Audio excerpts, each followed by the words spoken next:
listen, I really want to start with a sincere congrats. Since people are going to watch this, I don't know how much I can say, but I have seen some of your TV show and I'm giving it a thumbs up. Oh, great. That's great to hear. I'm glad to hear that. So I have a ton of questions.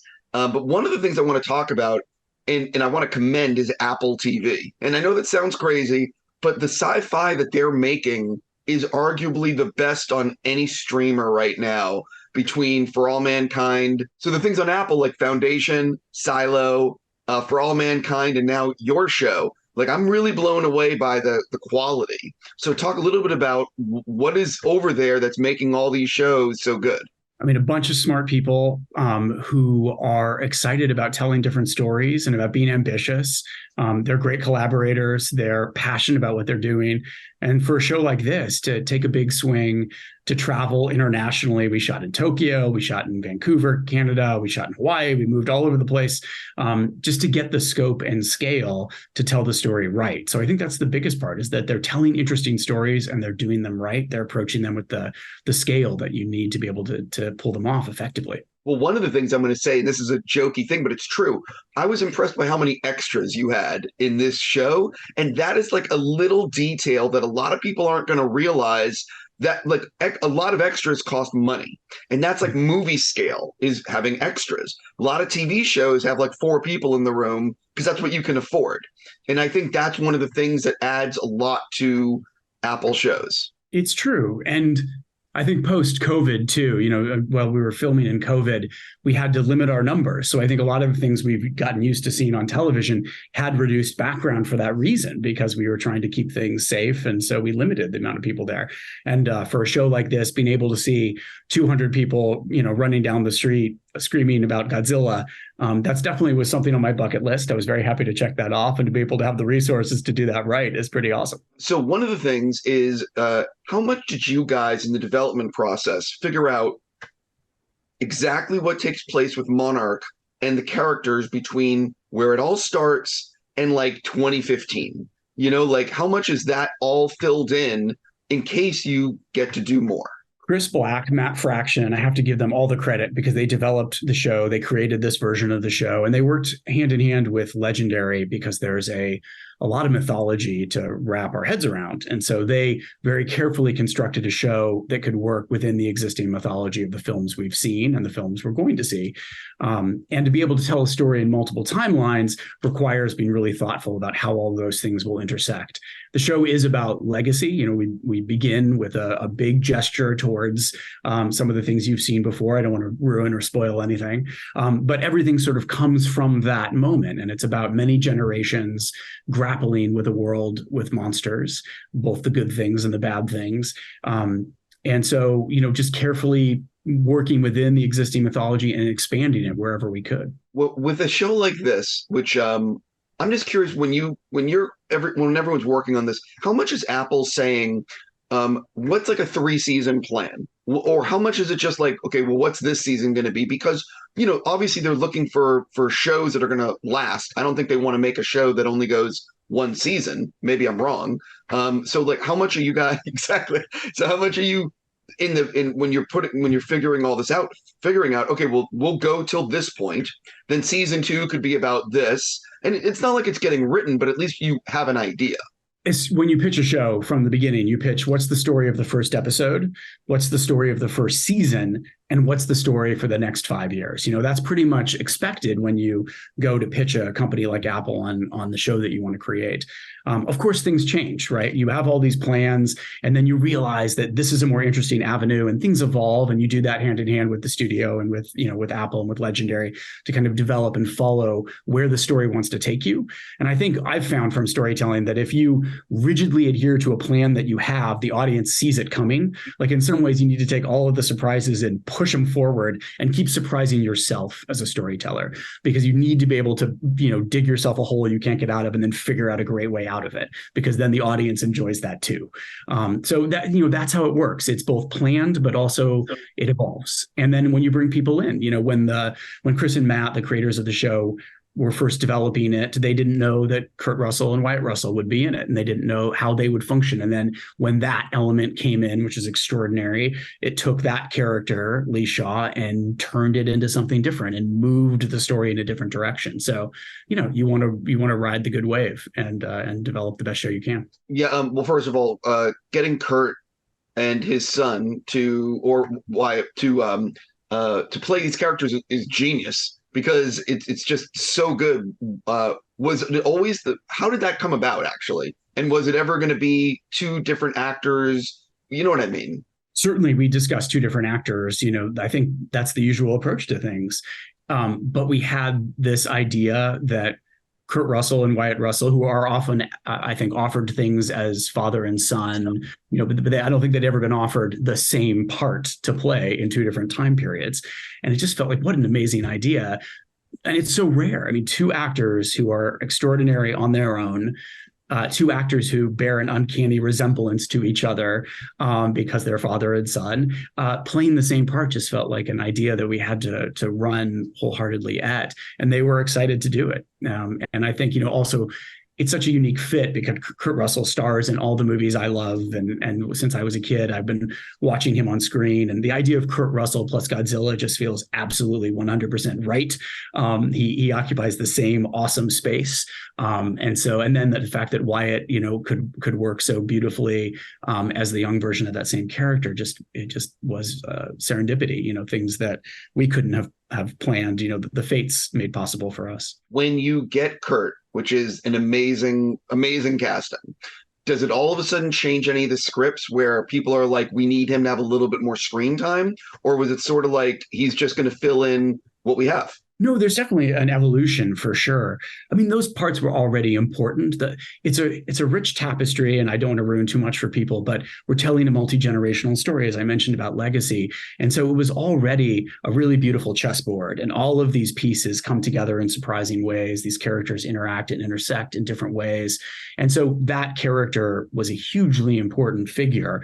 But obviously you want, like I was saying earlier, you want to ride the wave. You want to say, okay, well, we didn't imagine that it was Kurt Russell when it was first written. Now it's Kurt Russell, which is amazing. How does this character, because great actors and great characters kind of merge and they find a place in the middle where you're pulling all the things that make that person awesome as a performer, and you try to move them together. And it's fun because I think Wyatt is a great actor, but he's a different kind of actor than his dad. And they have a different approach. They come from different sort of schools of acting in a way, but they enjoyed creating this character together. They enjoyed building the character together and trying to kind of meet in the middle. So Kurt's like, well, I do a certain kind of thing, but Wyatt does a certain kind of thing. Can I do Wyatt's thing? And Wyatt's like, well, can I be my dad can I be Snake Plissken? Like, how do I get there? And in a way they kind of met in the middle and built something beautiful, which was a fun thing. And I think a great thing for them as father and son, as a project to kind of come together and do, is really special. Was it always going to be 10 episodes, or did you guys debate doing 8 and then having more money because you would have less episodes?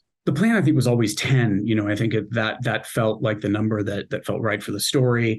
We never considered a different number, and that was what Apple was looking for too, and that's how the story got developed. So one of the things about this is, like everything, you're going to have a budget. I don't know what the number is, but let's call it $10.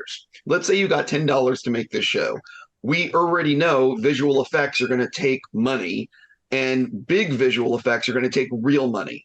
So my question is, how much did you guys in the writing process say, okay, we're going to be able to afford 4 major action set pieces in season 1. Where do we want to put them?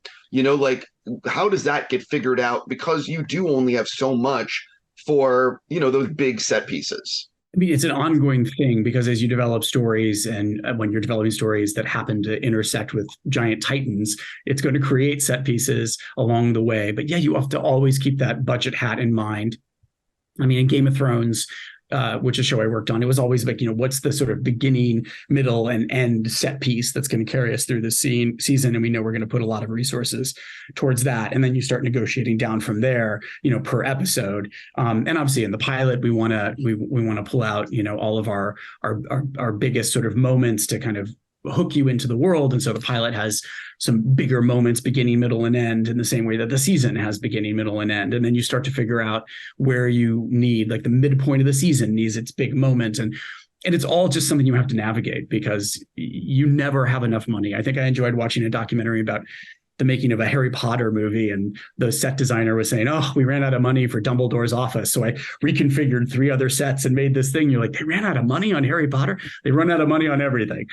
So at some point, you have to be clever, and sometimes the best ideas come from being clever. When you're back into a moment, you're like, oh, I don't have the money to do that thing. You figure out, obviously, Jaws being the great. The shark doesn't work.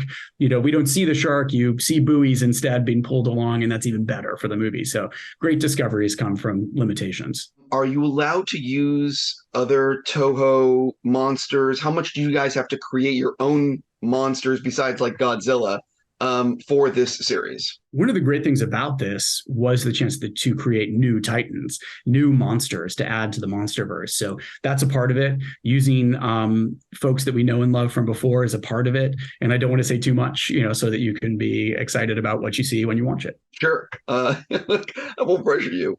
So I'm reading this because someone put this on Twitter. I asked for questions on Twitter. Thought this was a good one. During the series, will any details from the comics be changed, or will they be faithfully following the events of the comics, such as Godzilla Awakening and Godzilla Aftershock? Like, do the comics factor in? One of the creators is Matt Fraction, who's a brilliant comic book writer and is well versed in that world. I'm a comic fan too, but I would have to say that my knowledge of the Godzilla comics is not as deep as his or some others, and many of the people I'm sure who are on Twitter asking that question.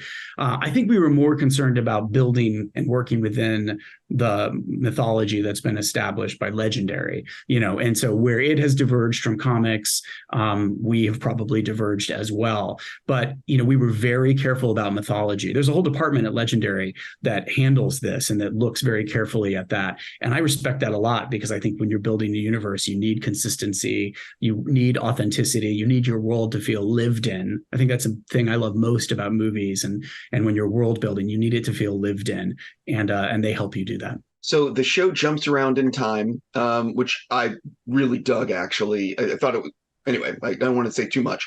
My question is, if you get to do another season, do you guys think that it will follow a similar trajectory of jumping around in time? Or is it something you haven't even thought about yet? Definitely have thought about it. I don't want to say too much, but the notion of legacy and generations dealing with things is part of what the show's DNA is. So I think you can sort of imagine that what might happen there. One of the things, though, is you have a lot of different people involved in the making of this series. You have Toho, you have Apple, you have Legendary, then you have the filmmakers, and there's a lot of people that are cooking this meal. How tough was it to find a story that everyone said, oh, yeah, that's good? People were very excited. What Chris and Matt cooked up it was exciting for everybody. It brought me in. I was incredibly excited about the story. It felt fresh.